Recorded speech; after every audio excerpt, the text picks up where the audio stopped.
종속되지 않는 군주이면서 종속된 하인으로 살아야 한다라는 것입니다. 그런데 오늘 나는 어떠합니까?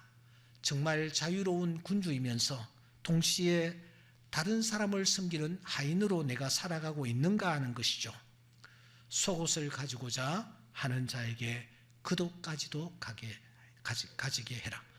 억지로 누가 오리를 가려고 하면 심리까지 함께 가줘라. 구하는 자에게 그냥 줘라. 구고자 하는 자가 있느냐? 거절하지 말아라. 이게 자유로운 군주로서 동시에 섬기는 하인으로서의 모습입니다. 이게 우리의 정체성입니다. 그런데 오늘 우리가 이렇게 살아가고 있느냐라는 것입니다. 어떤 사람은 그냥 자유로운 군주로서만 살아갑니다. 어떤 사람은 하인으로서 그냥 살아가는데 익숙해 있습니다. 큰 괴리감이 생기고 있는 것입니다. 가장 큰 걸림돌이 도대체 무엇일까요? 그 걸림돌은 바로 육체의 욕심입니다. 본문에서는 육체의 소욕이라고 했습니다. 육체의 소욕이 도대체 무엇일까요? 우리를 짓누르고 있고 우리로 하여금 하나님의 말씀에 순종하지 못하게 만드는 육체의 소욕, 내 안에 있는 육체의 소욕, 그게 도대체 뭐냐 하는 것입니다.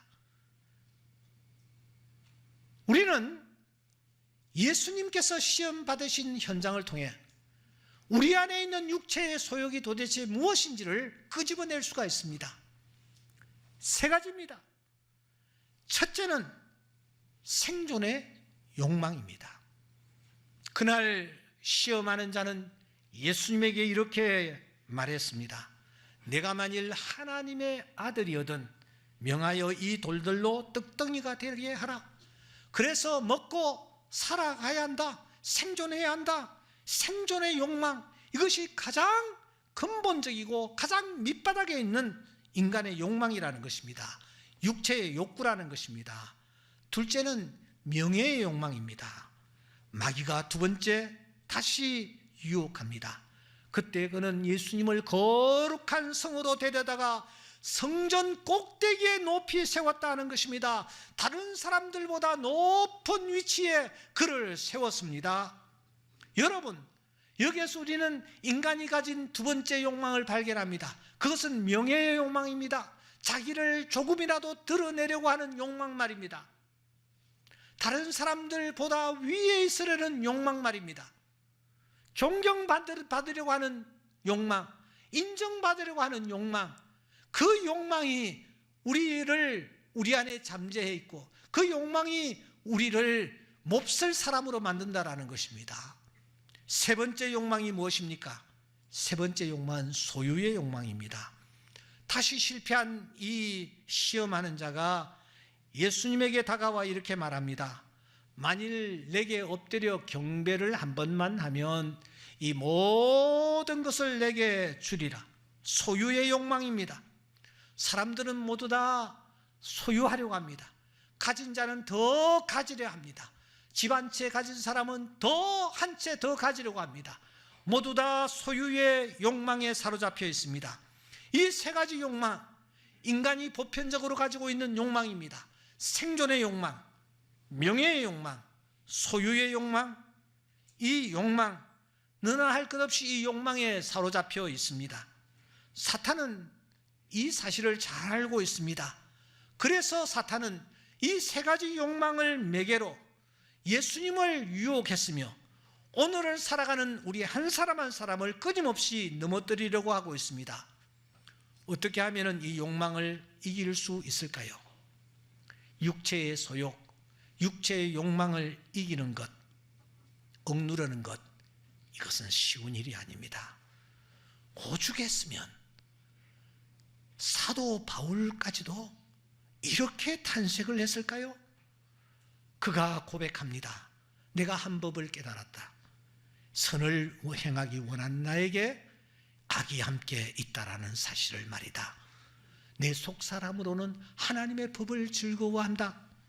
내 속사람은 하나님의 법을 즐거워하려고 노력한다. 그런데 내 지체 속에서 한 다른 법이 내 마음의 법과 싸워 내 지체 속에 있는 죄의 법으로 나를 사로잡아오는 것을 보는도다. 그냥 나를 꽁꽁 묶어서는 끌고 들어와 나를 무릎 꿇린다라는 것입니다. 여러분, 이 고백을 하고 있는 바울이 과연 어떤 사람이었습니까? 그는 부활 예수를 다메섹 도상에서 만났던 사람이요, 무려 3년 동안 아라비아 강야에 들어가 모래바람을 맞으며 하나님 앞에 무릎 꿇고 기도하며 성경을 연구했던 사람입니다. 삼청천을 경험했던 영적인 거장입니다. 온 천지를 헤집고 다니며 복음을 전했던 선교사입니다. 심지어 성경까지 기록했던 사람이 바울이었습니다. 그런데 그가 실토를 하는 것입니다. 내 지체 속에서 한 다른 법이 내 마음의 법과 싸워 내 지체 속에 있는 죄의 법으로 나를 사로잡는 것을 본다. 우리가 여기에서 발견할 수 있는 것이 무엇입니까? 내가 육체를 입고 있는 한, 내 나이가 50, 70, 80, 80이 넘어도 내가 육체를 가지고 있는 한 이 싸움은 끝나지 않는다라는 것입니다. 내 힘으로, 내 능으로도 되지 않는다라는 것입니다. 생존의 욕망, 더 나아가 명예의 욕망, 더 나아가 소유의 욕망, 이 욕망을 벗어나는 것이 쉽지 않다라는 것입니다. 그야말로 힘으로도 되지 않고 능으로도 되지 않는다라는 것입니다. 중세 가톨릭 성직자들이 육체의 소욕을 한번 이겨보기 위해서 얼마나 발부둥을 쳤습니까? 높은 바위에 올라가 앉아 있습니다. 그리고 밑에서 장대를 가지고 음식을 달아 올려주면은 그것을 먹으며 생존하면서 육체의 소욕과 사투를 벌였습니다. 어떤 이는 깊은 굴 속에 혼자 내려가 그곳에서 두더지처럼 생활하며 세상의 모든 것들과 다 절연한 상태로 그곳에서 생활하면은 육체의 소욕을 벗어날 수 있으리라고 생각했는데 실패했습니다. 여러분, 어떤 이는 아주 날카로운 가시로 채찍을 만들어 놓고서는 자기 안에 죄악된 생각과 죄악된 행동이 나타날 때마다 그 가시로 만든 채찍을 가차없이 내리치며 자기의 몸을 학대했습니다. 온몸이 피투성이가 되었습니다. 그렇다고 해서 육체의 소욕에서 자유할 수 있었습니까? 다 실패했습니다. 이슬람은 한 걸음 더 나아가 여러분, 라마단이라고 하여 40일 동안 그 사람들이 금식하면서 지냅니다. 근본주의자들은 여성들에게 눈을 제외한 부위들을 전부 가리고 다닐 것을 명했습니다. 육체의 소욕을 이기기 위해서 말입니다. 이렇게 육체의 욕구를 제거하려고 몸부림을 쳤습니다. 그래서 성공했습니까? 성공한 자들이 있습니까? 육체의 소욕을 이길 수 있는 자들이 있습니까? 바울은 대표하여 이렇게 단식하는 것입니다. 오호라, 나는 곤고한 사람이로라. 이 사망의 몸에서 누가 나를 건져내랴. 이렇게 경기장에서 고군분투하며 경기하는 선수들에게 바울이 찾아옵니다. 그리고 우리에게 적을 공략할 전략을 넌지시 알려줍니다. 바로 오늘 우리가 함께 나눈 말씀입니다. 한번 천천히 또박또박 16절만 한번 읽어보겠습니다. 좀 큰 소리를 읽었으면 좋겠습니다. 시작. 내가 이르노니 너희는 성령을 따라 행하라. 그리하면 육체의 욕심을 이루지 아니하리라. 이 방법밖에 없습니다. 그래서 여러분, 다음 주일 오실 때에는 16절을 꼭 외워오시기 바랍니다. 내가 김민석 집사님에게 특별히 16절 외우시는지를 내가 물어볼지도 모르겠습니다. 연필이 있으신 분들은 언더라인을 하시면서 우리 한번 읽어보겠습니다. 시작. 내가 이르노니 너희는 성령을 따라 행하라. 그래야면 육체의 욕심을 이루지 아니하리라. 바울이 우리에게, 코치인 바울이 우리에게, 경기장에서 경주하는 우리에게 중요한 전략을 제시합니다. 이 전략으로 나아가기만 하면 그 어떤 어둠의 세력, 죄의 법, 육체의 소욕, 육체의 욕심, 그 어떤 원수들일지라도 능히 이길 수 있다라는 것입니다. 그래서 우리는 이 16절 말씀을 뜯어보아야 합니다. 그리고 이 16절 말씀을 마음에 새기며 나아가야 합니다. 여러분, 이 말씀 속에는 세 가지 중요한 전략이 숨어 있습니다. 첫째, 집중 전략입니다. 우리 16절 한 번 더 읽어보겠습니다. 시작. 내가 이르노니 너희는 성령을 따라 행하라. 그리하면 육체의 욕심을 이루지 아니하리라.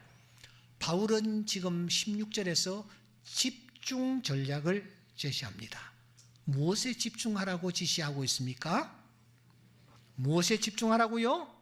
예, 우리가 집중해야 될 것 하나 있다. 그것은 성령이다. 성령을 따라 행해라. 그래야면 어느 순간 나도 모르게 내 육체의 욕심, 소욕이 점점 약화된다. 사라진다. 드디어 승리하게 된다. 영적 전투에서 만세를 부르게 된다.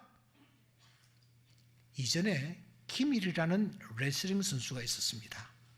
이 선수는 헤딩을 전문하는 선수였습니다. 링에 올라가서는 상대편 다른 부분 보지 않습니다.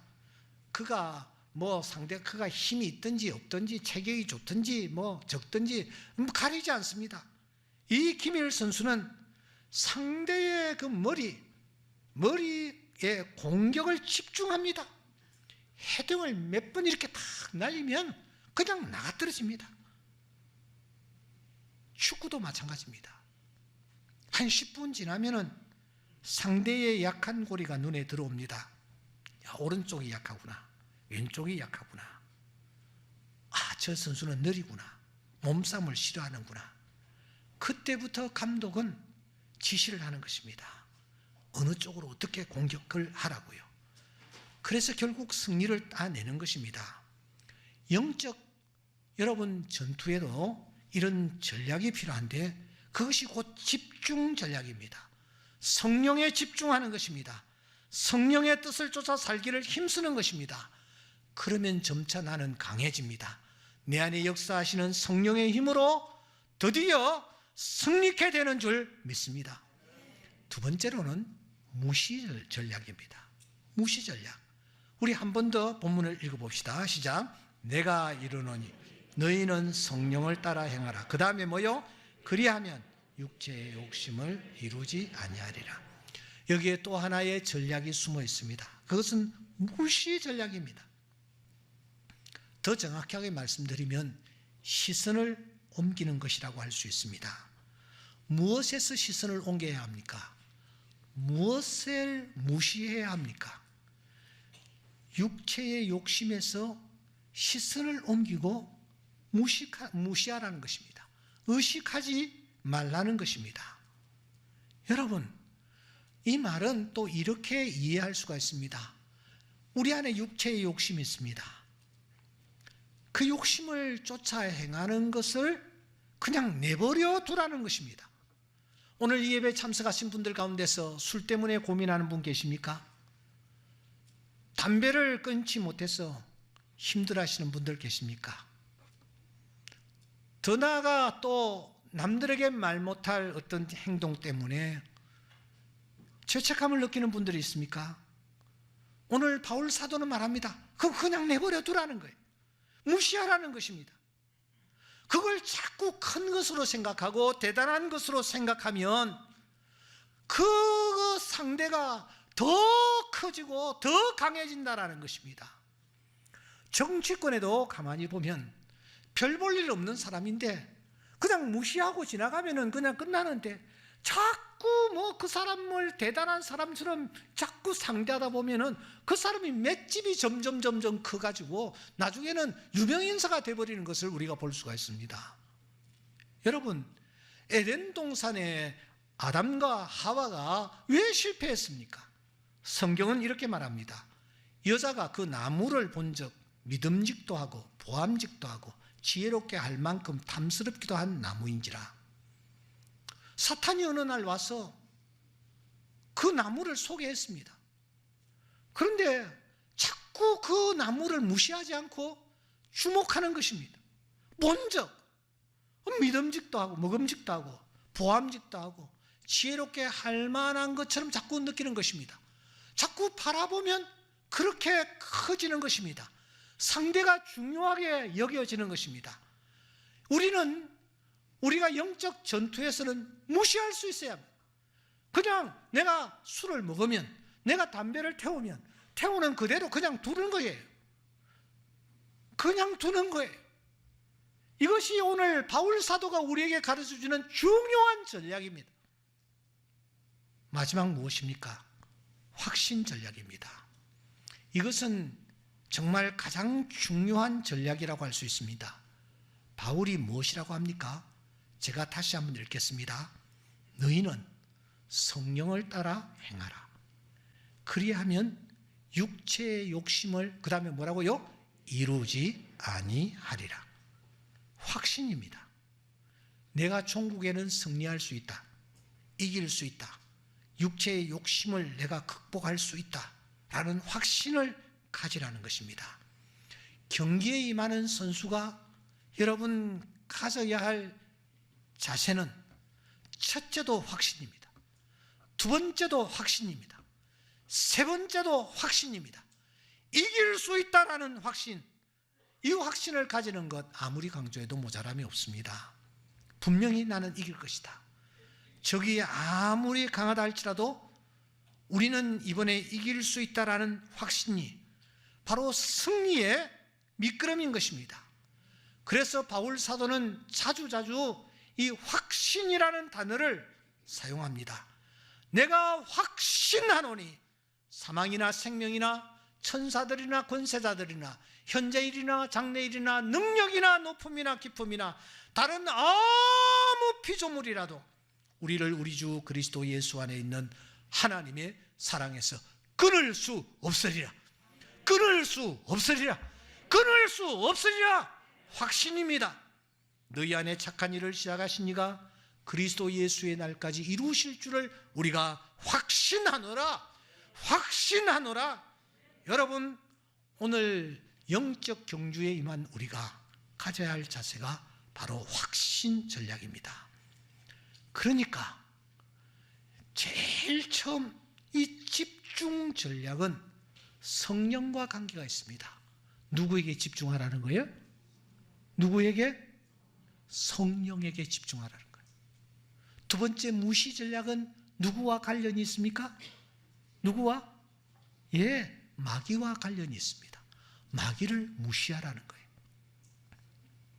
주님이 이미 여자의 머리를 상하게 하셨다. 지금 잠시 움직일 뿐이다. 죽었다. 이 확신 전략, 이런 이 무시 전략이 우리에게 있어야 합니다. 세 번째는 무슨 전략? 확신 전략입니다. 그것은 나와 관련이 있습니다. 집중 전략은 성령과 관련이 있습니다. 무시 전략은 원수와 관련이 있습니다. 그리고 확신 전략은 오늘 나와 관련이 있는 것입니다. 이 세 가지를 우리가 염두에 두며 나아갈 때에 주님이 승리하신 것처럼 우리가 승리하게 되어질 줄 믿습니다. 사랑하는 성도 여러분, 이제 저는 말씀을 정리하려고 합니다. 오늘 우리는 육체를 입고 있습니다. 나이가 80이 넘었다고 욕심이 없습니까? 소욕이 사라졌습니까? 천만의 말씀이요. 어떤 분들 보면은 더 매달립니다. 더 붙잡으려고 합니다. 무엇을요? 무엇을요? 예수님에게 나타났던 그 세 가지 욕망, 그 욕망에서 사로잡혀 있는 그런 사람들을 보게 됩니다. 그래서 우리는 때로 넘어지기도 하고 자빠지기도 하는 것입니다. 죄악의 구렁텅이에서 우리는 이렇게 소리치기까지 합니다. 나 자주 넘어집니다. 오 주여, 나 자주 실패합니다. 오 주여. 힘으로도 되지 않아, 능으로도 되지 않아. 우리가 자책할 때가 얼마나 많이 있습니까? 그런데 스가랴 선지자는 힘으로도 되지 않고 능으로도 되지 않느냐, 한 가지 방법이 있다. 오직 나의 영으로 되느니라. 오직 나의 영으로 되느니라. 그래서 우리 주님이, 사탄이 예수님께 찾아와 예수님을 넘어뜨리려고 했을 때에 주님이 제일 먼저 하신 일이 무엇입니까? 여러분, 마태복음 4장 1절은 굉장히 중요한 말씀입니다. 그때에 예수님께서 뭐요? 성령에게 이끌려. 저는 이 번역이 잘 됐는지 아직도 사실 확신이 없습니다. 성령에게 이끌려 마귀에게 시험을 받으러 광야로 가사 성령에게 시험을 받았다는 것인가? 마귀에게 시험을 받으셨다는 것인가? 이런 뜻으로도 이해가 되기 때문입니다. 그러나 이 말씀의 핵심은 이것입니다. 사탄의 시험이 찾아왔을 때에 예수님은 누구의 인도하심을 받았다? 성령의 인도하심을 받았다. 성령에게 간구했다. 성령의 도우심을 구했다. 성령과 함께 나아갔습니다. 성령과 함께 나아갔을 때에 예수님 승리하신 줄 믿습니다. 우리 또한 성령과 함께 나아갈 때에 어떠한 시험 속에서도 우리가 승리하게 될 줄 믿습니다. 성령께서 우리에게 가르쳐 주실 것입니다. 알려주실 것입니다. 인도해 주실 것입니다. 막아 주실 것입니다. 앞서 싸워 주실 줄 믿습니다. 그러므로 예수님이 성령에 이끌려 나아가셨듯이 우리 또한 성령의 이끌림을 받아 나아갈 때에 우리는 승리하게 될 줄 믿습니다. 성령께 집중하는 은혜가 있기를 바랍니다. 육체의 소욕을 무시하는 은혜가 있기를 바랍니다. 가슴을 두드리며 나는 분명히 이길 수 있다, 나는 승리케 될 것이다 자신할 수 있기를 바랍니다. 이런 자에게 하나님은 승리의 기쁨을 드디어 허락하여 주실 줄 믿습니다. 바울 사도는 그래서 외칩니다. 사망아, 너의 승리가 어디 있느냐? 사망아, 너의 쏘는 것이 어디 있느냐? 우리 주 예수 그리스도로 말미암아 우리에게 승리를 주시는 하나님께 감사하노라. 이 바울 사도의 승리의 고백이 오늘 이 예배에 참석한 모든 분들의 고백이 될 수 있기를 주의 이름으로 축원합니다.